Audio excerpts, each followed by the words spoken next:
an Unspoiled Network podcast. This is Spoil Me, covering the Red Rising Saga, Book 3, Morning Star, chapters 28 through 30. Feast, Hunters, and the Quiet. In this episode, I guess now we have to riot. Welcome to Spoil Me.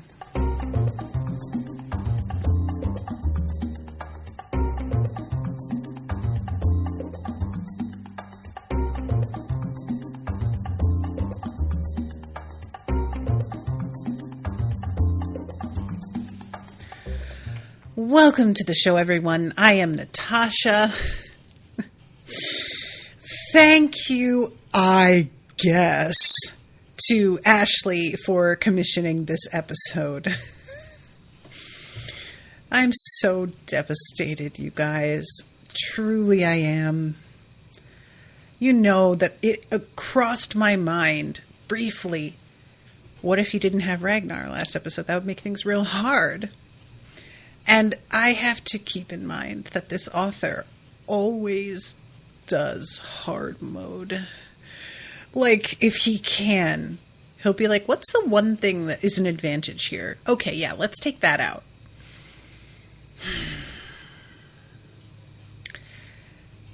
And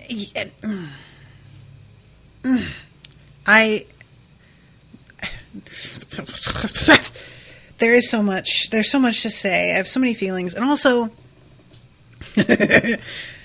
how much were you guys cackling about me theorizing that maybe the eaters weren't really cannibals?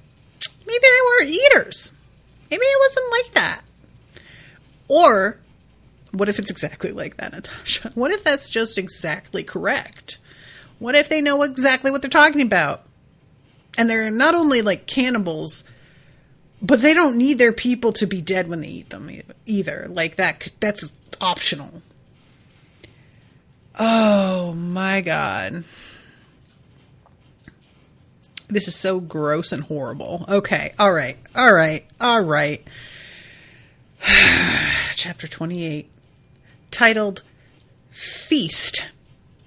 For reasons that are unpleasant. We'll get there. So, they have headed out to try and find the other ship that crashed and get a hold of their supplies. Which, like, once things have settled, for a little bit, is a pretty good situation. But, like, you know, it's very temporary. However, at this point, Ragnar has found the spot. And I love that he says, our world is small and furious about the snow. Because that is exactly, it's like, if you can only see a foot or so in front of your face, but it's absolute chaos outside. The best I can think of is, there was a time, when I moved to Texas, I was not prepared for the way that storms are here. And the storms come in so fast, and they hit so fucking hard. It's like a complete different level to anywhere else I've ever lived. And there was one time I was driving to pick Owen up from work, and there was a hailstorm. And first of all, being out in the hail is just a bad deal when you're in a car anyway. But the ferocity of it, I had to pull over, and I was sitting there like trying not to cry because I was so scared. It felt like the car was okay. I don't know how. But I couldn't even see beyond a few inches outside of the car. And I assumed nobody else driving past me could see me either. So it was sort of like either the hail's going to fuck me up or some other driver's going to fuck me up. And I don't have control over any of that, you know?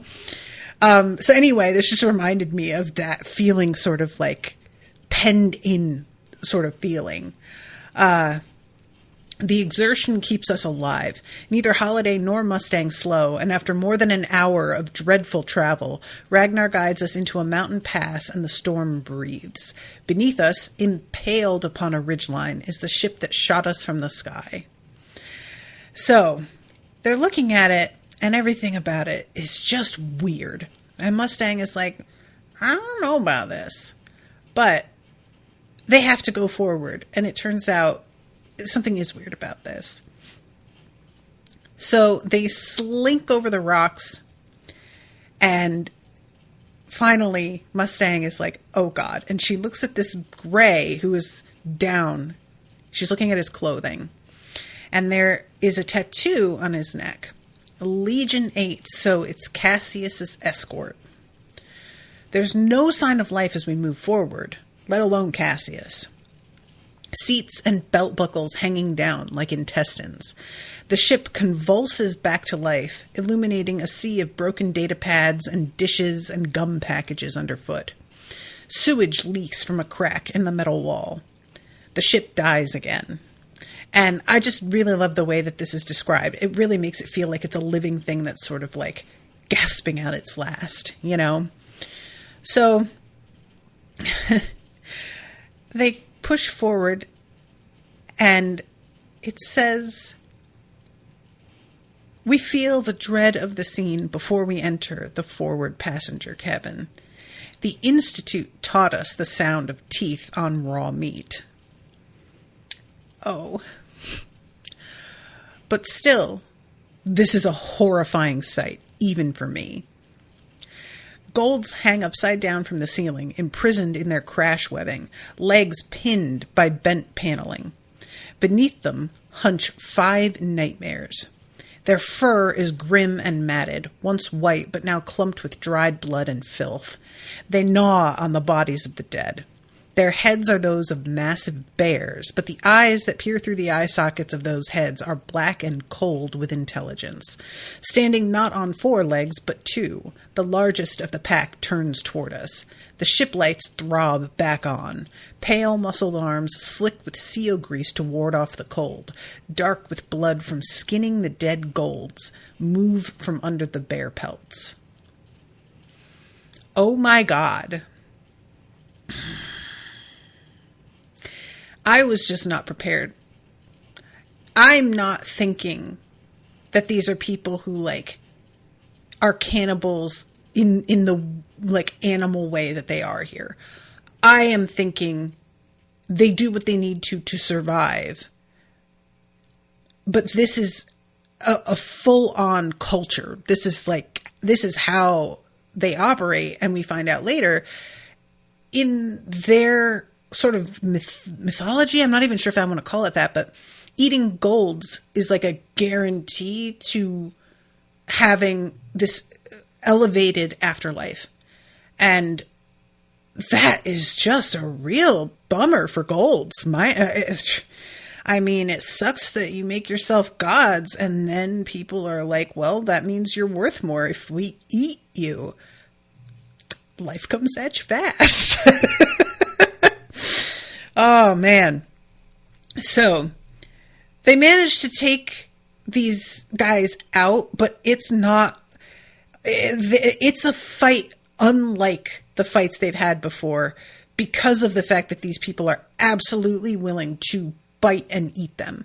So, like, Darrow, this guy gets his teeth into his jaw, which there is something about going into the face area that's particularly horrible. And eventually, when there's only one left, it's a very young woman, like maybe 18 years old. Face painted white, nostrils slit open so she looks a snake. Wild. And she sees Ragnar and is like, sweet, kill me. And he says, yeah, she said, I will rise golden. They eat what they find, but to eat the flesh of gods is to rise immortal. More will come. So they can stay here for a bit, but not for very long. They can't, like, hole up here, which I'm not even sure the way that storms move on this planet, how long they're meant to go. Like, if they could have holed up like long enough to wait out the storm, or if another one would just like show up quite quickly after, because like there's a break here as they're following them. But I don't know how much of a guarantee that is and how predictable that is. But anyway, it doesn't wind up mattering. So, Mustang is looking around and she's just noting the fact that Darrow is very silent. And it turns out he has noticed that the Golds weren't dead when they were being skinned. They were just trapped. How about this, Darrow? How about you keep that shit to yourself? How about you just don't share that with the class? How about I don't need to know that part? How about that? Okay?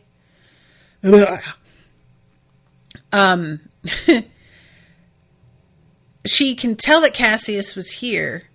And you guys, in the dresser of one, Mustang finds an ornate leather box with several watches and a small pearl earring set in silver.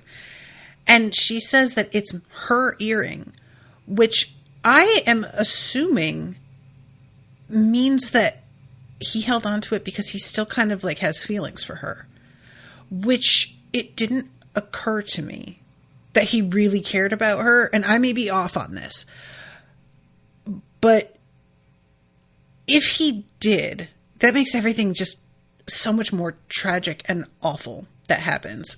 But plenty of time. We'll get there. So it turns out that the ship like dropped a bunch of its useful stuff from the armory and whatnot when it was broken open as it fell. So even though they can't get the kinds of weapons that they were hoping for, there is food at least. And it says the eaters likely descended as soon as it landed. Otherwise, Cassius wouldn't have left those golds behind to be eaten. Supporting this idea, Mustang finds several eater bodies near the cockpit, which means Cassius and his men were under attack as they left. Snows almost covered the corpses. After scavenging the ship for supplies, I have Mustang and Holiday seal us inside the galley, fusing the two entrances shut with welding torches found in the ship's maintenance closet. The weapons and cold gear might have been stripped clean, but the ship's cistern is full, the water inside not yet frozen, and the galley's pantries are stocked with food. So they have pasta with marinara sauce and sausage, which is just such a, like, luxurious sounding meal. I was not expecting that sort, you know what I mean? Like, this sort of thing, it's always, we find a hunk of stale bread and some half-frozen cheese, you know? And I just love the fact that, no, of course they're packing, like, regular grocery type stuff. And no, they're going to carry the cheese and bread with them.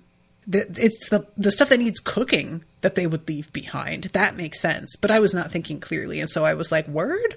That sounds good. Okay. So there's a little bit of like a conversation here where Mustang is asking Ragnar what it was like growing up here. And we find out, this is just knowing like what he turns into. It's remarkable. He loses himself in stories, slow to share at first. Now it seems he revels in knowing that we listen, that we care. He tells us of swimming in the ice floes as a boy, how he was an awkward child, too slow, bones outracing the rest of him. When he was beaten by another boy, his mother took him to the sky for his first time on her griffin, making him hold on to her from behind, teaching him it is his arms that keep him from falling, his will. She flew higher and higher till the air was thin and I could feel the cold in my bones. She was waiting for me to let go, to weaken, but she did not know that I tied my wrists together. That is as close to all Mother Death as I have ever been. So this bitch was like, you got beat up. Let me take you on a ride that may kill you. Ouch. I could never survive. I would just be, like, cream puff is not even a cold enough word. Lord of mercy. And then this is where I start to be, like, worried, guys. His mother, Alia Volaris, the snow sparrow, is a legend among her people for her reverence for the gods. And I'm just like, oh, well, that sounds bad, right? A daughter to a wanderer, she became a warrior of the spires and rose in prominence as she raided other clans. Such is her devotion to the gods that when she rose to power, she gave 4 of her own children to serve them, keeping only one for herself, Sephi. It does not come as a surprise to me to find out what we find out later, which is Ragnar is here fully knowing he's going to have to kill his mother for this to work. I was feeling like it was going to be a difficult battle, but I thought Ragnar was confident in his own ability to convince, and it turns out by convince, he meant force of violence, which I don't know why I didn't consider that as an option because of the culture here. Of course, that would be the only way. Words aren't going to do it, right? But he just keeps that so to himself that I assumed this plan that Darrow had was how it was going to work. I felt like a real dingbat. I'm just being honest, guys. I really did. Like, if I had considered further the way in which everything is determined on this planet, I should have known. And this has me going, okay, so Darrow's going to have to fight somebody, right? Like, and how is it going? Like, they already will see Darrow as a god. So that's what's sort of weird, is that it's a god coming in to tell you that gods aren't real. Like, how is that even gonna shake out? I don't know how they carry out this plan now. It just feels like all of the angles are wrong. He's got Sephi, but she's not his right hand. She's not like Ragnar was, where he had proved himself to Ragnar, and so Ragnar believing him and having trust in him would be meaningful. Sephi has just met him, and I don't know. Anyway, I love when he tells this story. Mustang says he sounds like my father, and Holiday says, poor sods, my ma would make me cookies and teach me how to strip down a hoverjack. And what about your father? I ask. He was a bad sort, she shrugs, but bad in a boring way. A different family in every port. Stereotypical legionnaire. I got his eyes, Trigger got Ma's. I never knew my first father, Ragnar says, meaning his birth father. Obsidian women are polygamous. They might have 7 children from 7 fathers. Those men are then bound to protect the other children of her brood. He went to become a slave before I was born. My mother never speaks his name. I do not even know if he lives. We can find out, Mustang says. We'd have to search the Board of Quality Control's registry. Not easy, but we can find him, what happened to him, if you want to know. He's stunned by the idea and nods slowly. Yes, I would like that.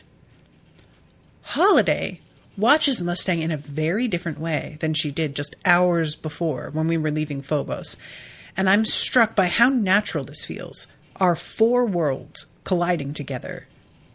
We all know your father, Holiday says, but what is your ma like? She looks frigid from what I've seen just on the HC, you know? So, it turns out that's her stepmother who actually really likes the Jackal, which is truly insane. What person likes him? That bitch is crazy. And we find out this is just an awful story. Mustang's mother got pregnant, and the doctors said that the birth was going to be complicated and that maybe they should intervene, like perhaps do a C-section or, like something to ensure the child's survival. But my father said that if the child was not fit to survive birth, it did not deserve life. My father let my sister die in my mother's womb. Why not give her cell therapy? You've got the money. Purity in the product, Mustang says. That's insane. That's my family. Mother was never the same. I'd hear her crying in the middle of the day, see her staring out the window. Then, one night, she went for a walk at Carrigmore, the estate my father gave her as a wedding present. They found her on the rocks beneath the sea cliffs. Father said she slipped. If he was alive now, he'd still say she slipped. I don't think he could have survived thinking anything else. Yikes. Yikes on bikes. Jesus Christ. I always enjoy the reminder that even though Golds run shit, that they can be as brutal to one another as they are to anybody. That they enjoy power, but it's never like they're really free of it, of the threats. It's certainly not like they're in the same position as the other groups that they oppress, but it is interesting that this is all of their own making. It doesn't have to be like this, and they're choosing. You know what I mean? Like, it's just awful to consider purity in the product regarding your own children. And it's a bizarre kind of thought to me, because really, when you get down to it, that means that anybody who gets injured, you're just supposed to leave them to die. If they can't survive, then that's it. But like, we know that everybody is intervening with medical attention when there's injuries and issues like that. And, you know, it's just this kind of argument, it never really does stand up. But anyway, moving on. So we go to chapter 29, and they have to bail from this place finally. The storm has cleared up, but smoke will bring the eaters. We scan the mountains as we pass, wary of the cannibal tribes and the fact that somewhere ahead Cassius and maybe Aja trudge through the snow with a troop of special forces operators. And indeed, Aja is with them. They flee on foot through a mountain in the direction of Asgard. A tribe of eaters harries them. Bodies litter the way, dozens. They sprang an ambush and failed. More come.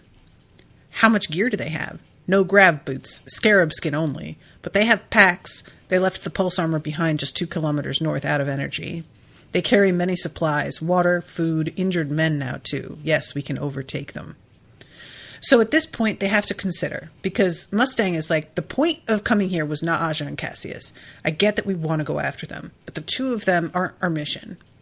Holiday, interestingly, considering how much she is like, they're our mission, they're not our mission, usually, here she's like, but Aja killed my brother.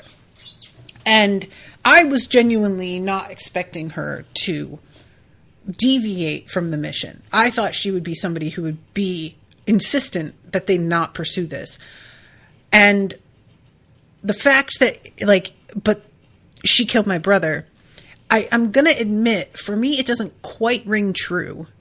Because even as her brother is being killed by Aja, she is, like, telling Darrow, you're my mission, not my brother. So, really, I'm not totally sure that I buy this. But it doesn't really matter in the end, because Holiday is like, well, what if they reach Asgard before we reach the spires? And Darrow says to Ragnar, can you kill Aja? Ragnar says yes. Ragnar believes it, but, you know, shit just doesn't go the way we think it's going to go sometimes. This is an opportunity, I say to Mustang. When else will they be so exposed, without their legions, without the pride of gold protecting them? These are champions. Like Severo says, when you have the chance to waste your enemy, you do it. And Cassius is Octavius linked to Mars. If we expose her negotiations with you to him, we fracture that alliance. We sever Mars from the society. An enemy divided, Mustang says slowly. I like it. And we owe them a debt. Ragnar says, "Forlorn Quinn Trigg. They came here to hunt us. Now we hunt them." It's so difficult going back and seeing that it was a choice to go after them. You know, and I feel like this is just going to fucking haunt Darrow. I don't know how he gets over this. They could have just not. They could have just not. And granted, he asked, and Ragnar said, "I can kill her." And he made his plan according to Ragnar's estimations of his own abilities. So it's not like he made Ragnar do anything he didn't want to do. But it could have been so easily avoided. And everything would be very, very different. So they're following. And they keep passing, you know, eaters who have been killed, greys who have been killed, and eventually they begin to come upon people who are still alive, and Ragnar is putting them out of their misery. They carried 2 golds, she says, didn't recognize them, they weren't dead yet, because finally some of them are being sort of, forced off. They weren't prepared, the eaters, for the kinds of firepower that these people were going to be packing. So they have lost enough of their own that they're calling off the hunt. Aja and Cassius choose an exposed route instead of continuing through the treacherous forest where they lost so many greys. There's 4 left in the company, 3 golds and a grey. They wear black scarab skin cloaked with pelts and extra layers they stripped from the dead cannibals. They move at a breakneck pace, the rest of their party massacred in the depths of the woods. We can't tell which is Aja or Cassius because of the masks and the similar shapes they make under the clothes. So this is when they have to decide how they're going to set things up. And the approach is distract and then fire on them from cover, which they sense, but they still, you know how that is? It's like you can know what the tactic is, but that doesn't necessarily prepare you for the timing of it. So Darrow steps out and just like confronts them. And Cassius is like, "I saw you sink into the water." And I can't help but laugh at this point because Cassius, no offense, you've seen a lot of things happen to Darrow. And that bitch has always still been alive. When are you going to learn? That's just not how he works. You don't get to walk away from a partially dead Darrow and just assume he's going to die like you're a Bond villain. This dude is practically unkillable. You have got to get with the program, bruh. And it's too late for you now. But anyway, here we are. So, Aja, you going to let Cassius do all the talking? Finally, she steps from the other to stand by the tall knight, removing from around her waist the rope that attaches her to her makeshift sled. And she calls Darrow an abomination, a rabid dog, a ruster, and when he tries to talk to her, she just says, do not address me.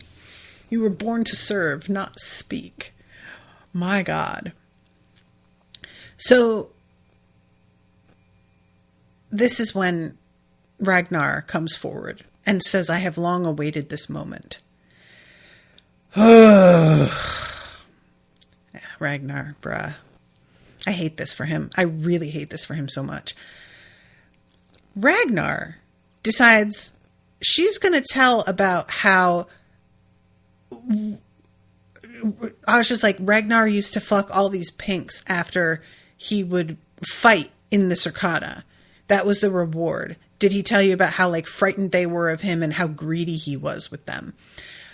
Like, what do you think you're accomplishing telling them the way that you like mistreated Ragnar?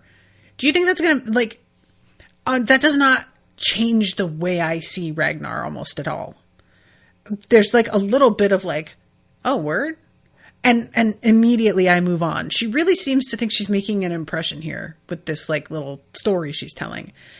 And I just don't, I think it's just to buy time. I don't know. But anyway, he says, your father bought me, Aja, shamed me, made me his devil, a thing. The child inside fled, the hope vanished. I was Ragnar no more. But I am Ragnar today, tomorrow, forevermore. Son of the spires. And he keeps going. And Holiday is supposed to take his shot, her shot here. And she waits like a little bit too long. I don't know why, but Cassius manages to pull Aja out of the way just fast enough that a Grey gets shot behind her first. And they're assuming that's the only shot that's going to come. But then we have Mustang with the bow that she has collected from one of the eaters, I think we find out later. And this gets into the main fight. I can't believe this, you guys. Ragnar hurls a razor at Aja, and this bitch fucking catches it in her hand. I can't. She catches it. She's like John fucking Wick. This is not fair.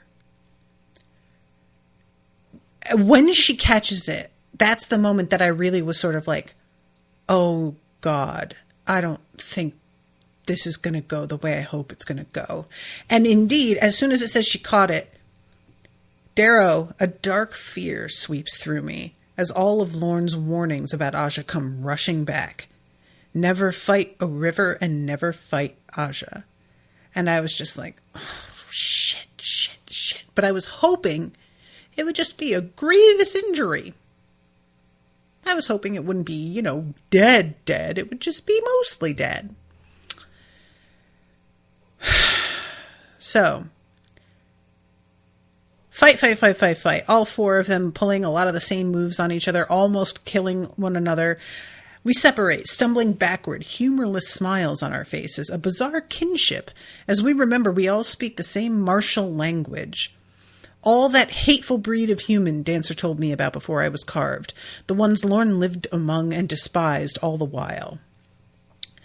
So eventually he works it that he is fighting Cassius only. That way Ragnar can have Aja. And Cassius is getting shot with arrows, and I'm thinking like this is finishing him, forgetting about the body armor that he is wearing. And scrambling up as Cassius rushes me, I block another downward swing teetering on the edge. And Cassius has Darrow dead to rights. He converts his razor to a whip, cracks it at my legs, and rips them out from under me. I fall. He kicks me in the chest. Wind gushes out of me. He stands on my wrist, pinning my razor down, and is about to plunge his razor into my heart, his face a mask of determination.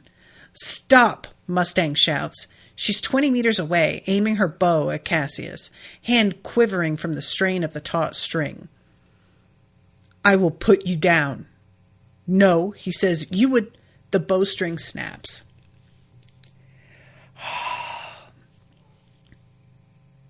I think he was still in love with her, you guys. I think that Cassius thought Mustang felt the same way about him that he feels about her. Can you imagine how devastating it would be? To be like so certain somebody wouldn't hurt you, and then they just fucking take you down like that? I mean, that is just...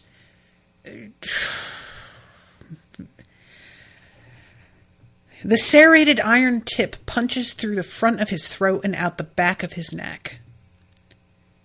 I never really thought it was going to be Cassius's death here. I really didn't. I really thought it was going to be another near miss with him. His feet kick as he clutches the arrow, hissing for breath. Mustang rushes to me. I scramble to my feet away from Cassius. I swear to God, you guys, I was just not prepared for any of this. Like, I like the fact that Mustang's the one who takes him down. I really, really like it. But it's just the subtext of him having something of hers on the flight with him. It all just feels heartbreaking, just devastating, you know? Oh, God. As this is all happening, Darrow is registering that this fight with Aja is not going well. That Ragnar is bleeding. He's getting cut up. And he is starting to, like, overpower her out of sheer endurance, really. Like, you know, like, he's managing to keep his energy up, and he is so huge that fighting him, the scope of it, is wearing her down. But the way that this goes, she's bending away from Ragnar, bending like a willow. His song roars louder. No, I murmur, shoot her. I tell Mustang, they're too close. I don't care. She fires a shot. It rips inches past Aja's head, but it does not matter. Ragnar has already fallen into the trap the woman has laid for him. Mustang doesn't see it yet. She will. It's one of the many Lorne taught me. The one Ragnar could not have learned because he never had a Razor Master. He only ever had his rage and years of fighting with solid weapons, not the whip. And that's the whole thing, right? Keeping them from being able to use this weapon so that they aren't going to be prepared for it. That's the whole point of the way it's all set up. She's already spinning to the side, contracting the whip back into a blade and using her momentum to hack sideways at Ragnar as she finishes her spin. The movement is simple, laconic, like one of the ballerinas Mustang and I and Roke would watch at Aegea's Opera House. If I didn't see the blood paint her blade and spray a delicate arc of red across the snow, I could be convinced that she missed. Aja does not miss. And Ragnar falls, and I was just... all I wanted at this point was for Darrow to take her down, but she isn't fucked up enough for him to be able to do that. It's just not... it wouldn't be believable. It just wouldn't... it wouldn't work, you know? So Mustang is continuing to fire on Aja, and as Aja dodges, this bitch stabs Ragnar 2 more times. I swear to God, the fact that she managed to get in a couple more hits on him, there was something so insulting. Like, just let him have his fucking day. He's dead already. Stop it. But no.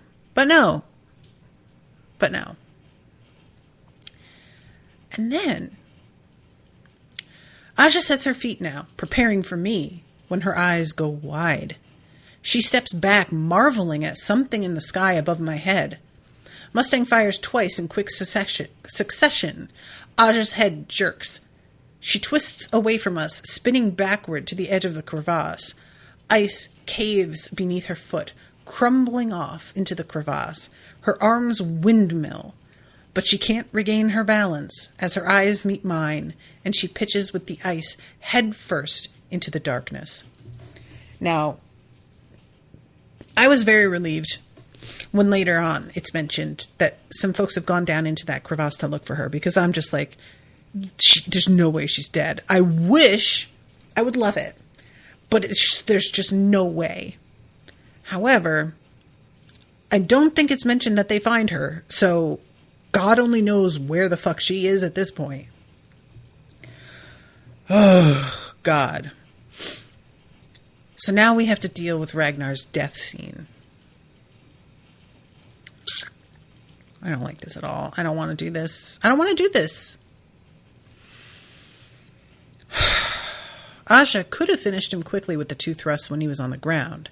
Instead, she stabbed his lower gut so he would suffer as he died. I truly hate that fucking cunt. Truly. Admire? Yes, a little, honestly. But that just makes my hatred all the more spicy and flavorful. It just adds a little depth and complexity.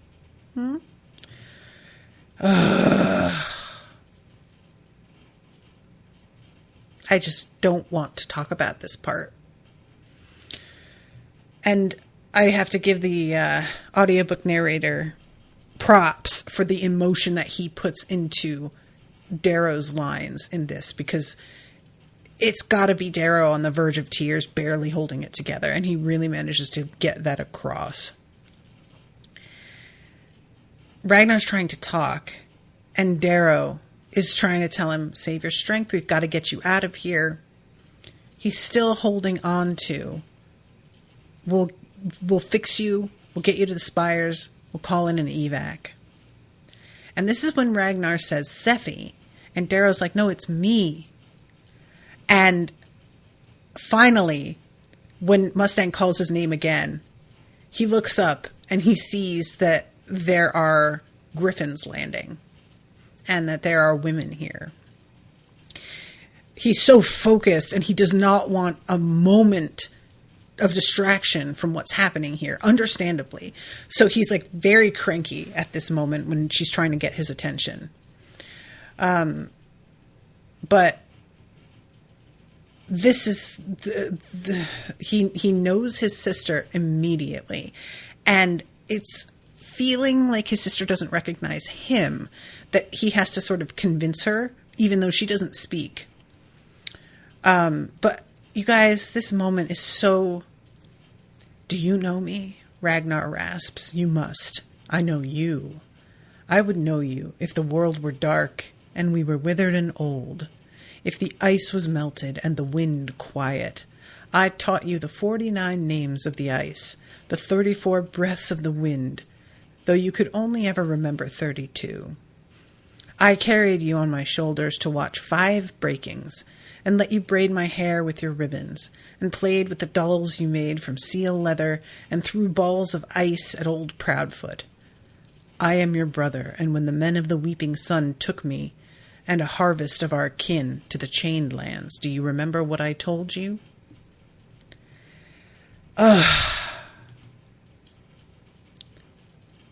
So, he had apparently told her he would return.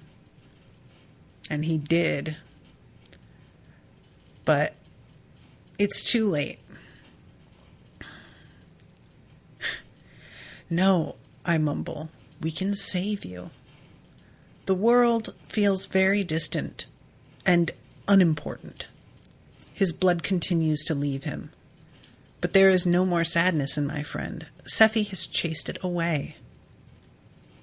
It is no great thing to die, he says to me, though I know he doesn't mean it as deeply as he wants to. That is a fucking line. He looks to me. Darrow, I know you think words will suffice. Ragnar says in Oriat lingo, so Seffi cannot understand. They will not. Not with my mother. This was what he did not tell me. Why he was so quiet on the shuttle. Why he carried dread upon his shoulders. He was coming home to kill his mother. And now he's giving me permission to do just that. I glance over to Mustang. She heard too, and wears her heartbreak on her face. As much for my shattered fool's dream of a better world as for my dying friend. He shudders in pain, and Seffi pulls a knife from her boot, unwilling to watch him suffer any longer. Ragnar shakes his head at her and nods to me. He wants me to do it. I shake my head as if I can wake up from this nightmare. Seffi stares at me fiercely, daring me to contradict her brother's last wishes. I will die with my friends, Ragnar says. I numbly let my razor slither into my hand and hold it over his chest. There's peace at last in Ragnar's wet eyes. It's all I can do to be strong for him. I will give Io your love. I will make a house for you in the Vale of your fathers. It will be beside my own. Join me there when you die. He grins. But I am no builder, so take your time. We will wait. I nod like I still believe in the veil. Like I still think it waits for me and for him. Your people will be free, I say. On my life, I promise this, and I will see you soon. He smiles as he stares up at the sky. Sephi frantically puts her axe in Ragnar's palm so that he can die as a warrior, a weapon in hand, and secure his place in the halls of Valhalla. No, Sephi, he says, dropping the axe and taking Snow in his left hand, her hand with his right. Live for more. He nods to me. The wind whips. The snow falls. Ragnar watches the sky where the cold lights of Phobos glitter on as I silently slide the metal into his heart. Death comes like nightfall, and I cannot tell the moment when the light leaves him, when his heart no longer beats and his eyes no longer see, but I know he's gone. I feel it in the chill that settles over me, in the sound of the lonely, hungry wind, and the dread silence in the black eyes of Sephi the Quiet. My friend, my protector, Ragnar Volaris, has left this world.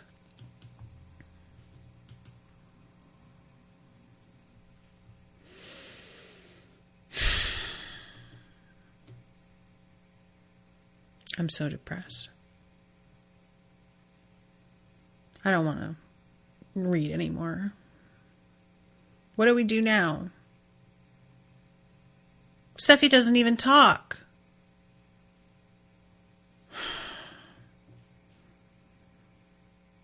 Severo is going to lose it. He's going to be so pissed.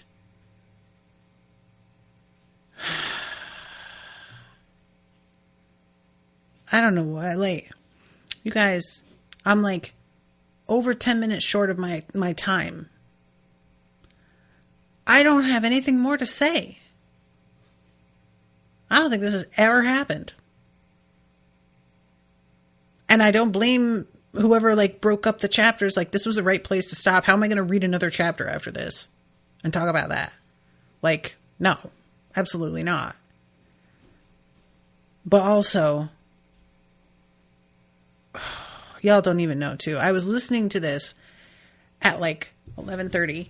I'm getting ready for bed as Ragnar and Aja are fighting. I'm putting on my pajamas, getting ready to climb into bed. And as it mentions, she's bending like a willow, I was moving to take my earbuds out. And I was just like, I think he's going to die, and I don't want to hear this like right before bed. I don't want to know. I'm going to go to bed and like hope it's just a fake out. And I will say this author doesn't really do fake outs, which I respect. You know, I think, if I'm being honest, most of the time, I feel like fake outs are a sign of contempt of the writer for his audience. It's not always the case, but it can feel really shitty in a way that's sort of like mocking and personal. And like, you know, I want to have my cake and eat it too. I want this moment to be shocking, but I don't want to commit to it. And I want you to have an emotional reaction that I can take back later so that I can sort of laugh at the fact that you fell for it, you know, which I'm certain I'm taking that a little bit too personally and that's not the way that it is intended. But I can't help but really side-eye that. And I like the fact that we haven't had moments like that in this series, like almost ever. Anytime that it's a bad injury, we know it's a bad injury, but we never have moments like where we think anybody's dead. Even Aja falling off the side of the crevasse. Immediately, we've got people going in there to look for her. It's not just taken as, oh, she must have died from her fall. The writer is acknowledging there is every possibility that she is still alive down there, and they're going to treat it as such. And so I think that was where a lot of my dread was coming from. As this fight was going left, I was just so aware of the fact that he doesn't do this for the shock value only to take it back. If this looks like it's going badly, it's gonna go badly. And I can take that to the bank usually. So and like I said, I respect that. I like dread having stakes.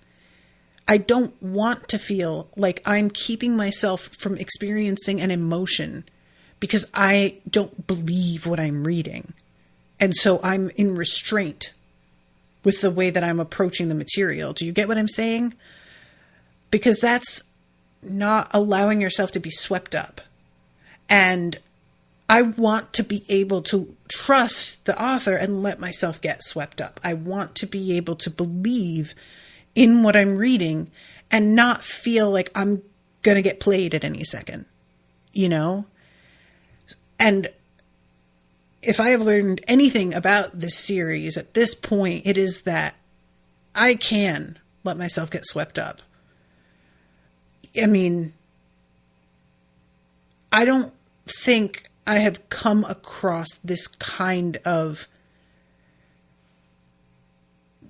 devotion to stakes in almost anything I've read before.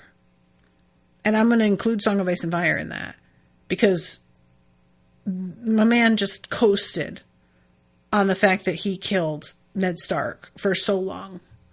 And like almost none of the deaths after that have stuck. Not really. Like, you know, we've got Robb, but even Catelyn, kind of not, even though she did.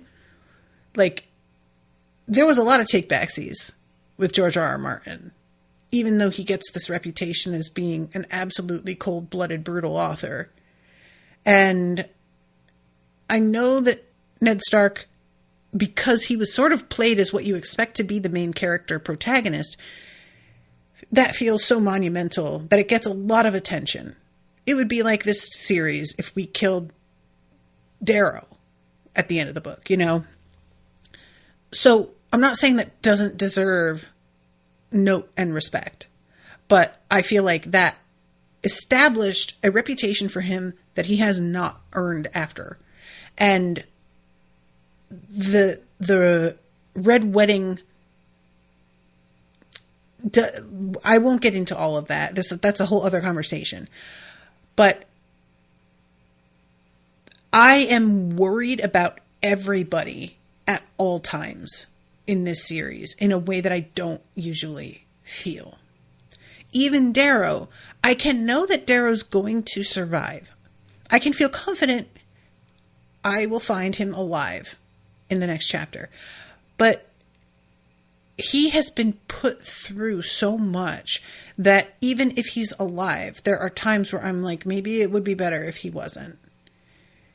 The humiliations that he has experienced on top of the sheer torture, outright torture, or just the beatings that he has taken.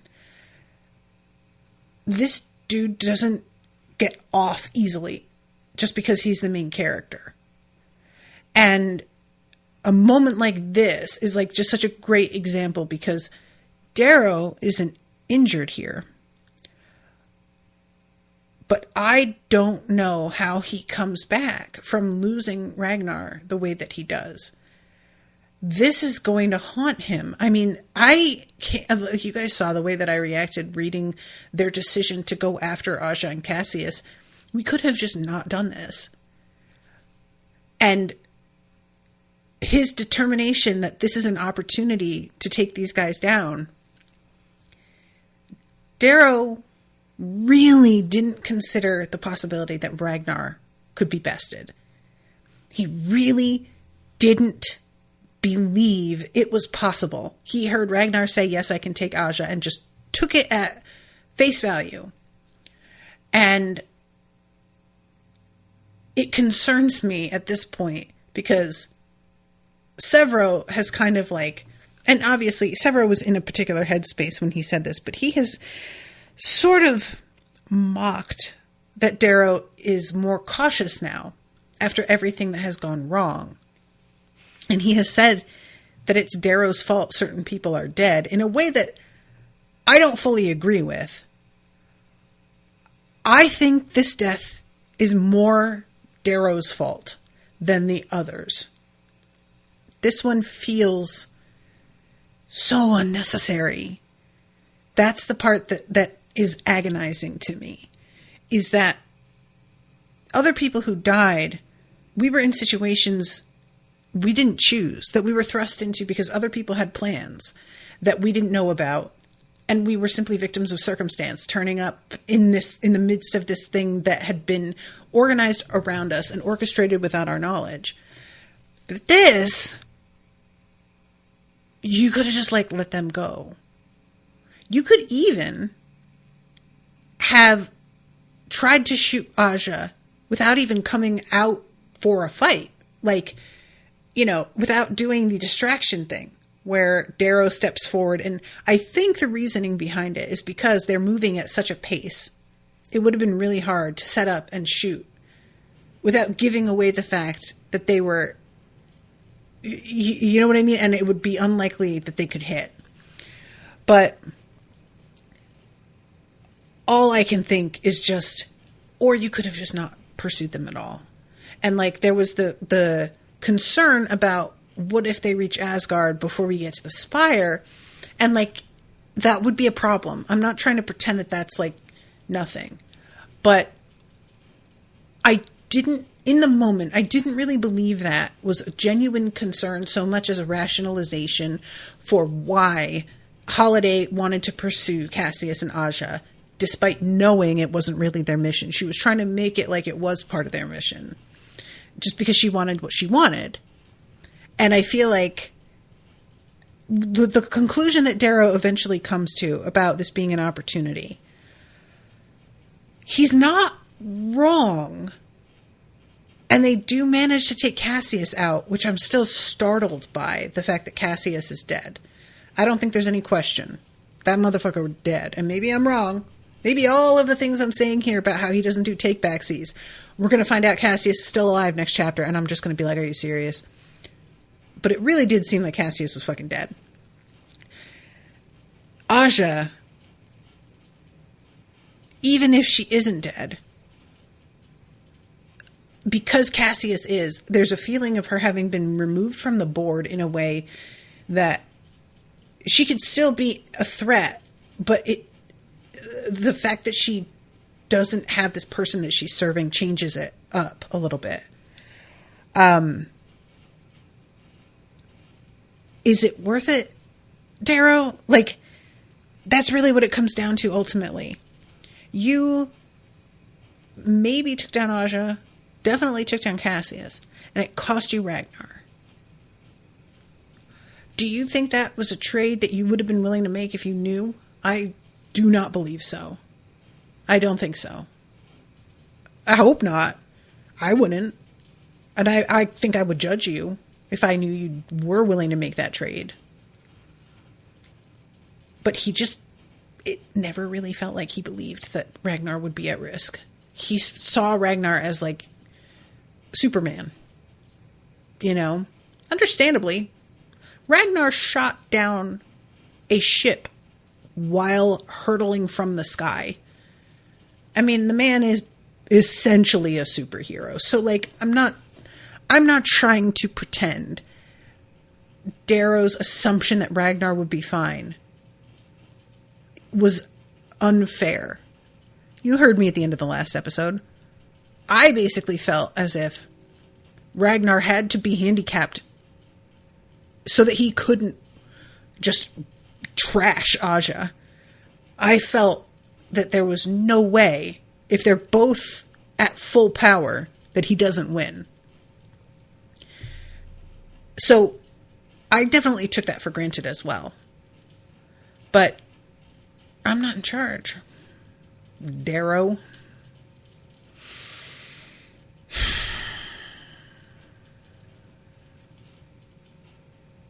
I'm just thinking about how if he lost Ragnar earlier, like Mustang wouldn't even be here. You know, he wouldn't.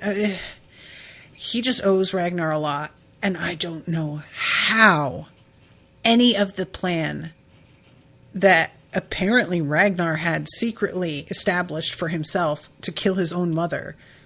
I don't see how Darrow does this. He's basically telling Darrow as he's dying, low key, you're going to have to kill my mom. Sorry about it. What? And like, Seffi, I'm assuming, is going to treat them well because they were her brother's associates. He wanted Darrow to take his life. That's significant, I have to imagine. So she's going to see them as like allies, and then they're going to try and kill her mother. Excuse me? Because the way that Ragnar made sure she didn't hear what he said. So that's going to come as a shock.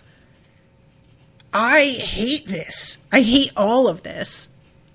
Like, you're gonna have these people probably take you in, care for your wounds, feed you, and then you're gonna try and take out his mom, like that. And all while trying to insist that golds aren't gods. And that's not... Good luck. I don't see it. But it's not like they can just call and get a ship and get out of here because of the way this planet is arranged, which is genius, by the way. The fact that he made sure Obsidians were such a threat that we're going to keep them as isolated as possible in such a particular way. And that way, once we're here, we're fucked. We can't just leave. Truly. I think, like, the end of the last book is the most devastated I have been in general because of how many people wound up falling. It was so brutal, the number of people that we saw die or be terribly injured, and how the whole game, the jig was up, you know. But this death is so personal and so unexpected and so much of a wrench in the works that I'm feeling this harder in a lot of ways. So, yeah. Pierce Brown. I don't like you. How dare you? Toodaloo, motherfuckers.